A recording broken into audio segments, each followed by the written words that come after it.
Hi guys, வணக்கம். இன்னைக்கு நம்ம இந்த சுசிலிங் ஜப்பனீஸ் தஃபு இதான் பார்க்க போறோம். எப்பவும் நம்ம சைனீஸ் கடையில ஆர்டர் பண்றது. இன்னைக்கு நம்ம சொந்தமா செய்வோமா?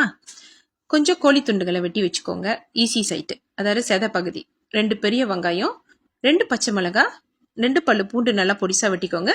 அரை துண்டு இஞ்சி நல்லா பொடிசா வெட்டிக்கோங்க. அது கூட ஜப்பனீஸ் தஃபுவை நான் வெள்ளனியாவே பொரிச்சு வச்சுட்டேன்.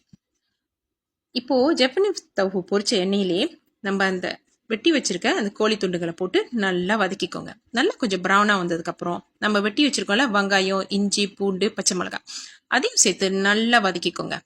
நல்லா வதங்கின உடனே ஒரு ப்ரௌன் கலர் ஸ்டேஜுக்கு வந்த உடனே நம்ம என்ன செய்யணும், கிச்சாப் வந்து நான் லிமிட்டடா ஊத்துறேன். உங்களுக்கு எவ்வளவு வேணும், எவ்வளவு அளவுக்கு அந்த குவா வேணுமோ அவ்வளவு அளவுக்கு ஊத்திக்கோங்க.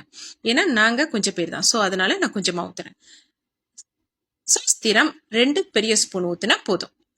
அது கூட கொஞ்சம் உப்பு அதை கலந்து நான் பெரிய கிளாஸ் அளவுக்கு தண்ணி ஊத்துறேன். 1 கப். உங்களுக்கு எவ்வளவு குவா வேணுமோ அதோட கறி வேணுமோ ஸோ நீங்க அந்த அளவுக்கு ஊத்திக்கலாம். ஊத்தி நல்லா கிண்டினதுக்கு அப்புறம் பாருங்க, அந்த குவா நல்லா திக்கா கொதிச்சு வந்ததுக்கு அப்புறம் நம்ம சுசிலி பொரிச்சு வச்ச இந்த ஜப்பனீஸ் தஃபோ போட்டு அதுல கிண்ட வேண்டியதான்.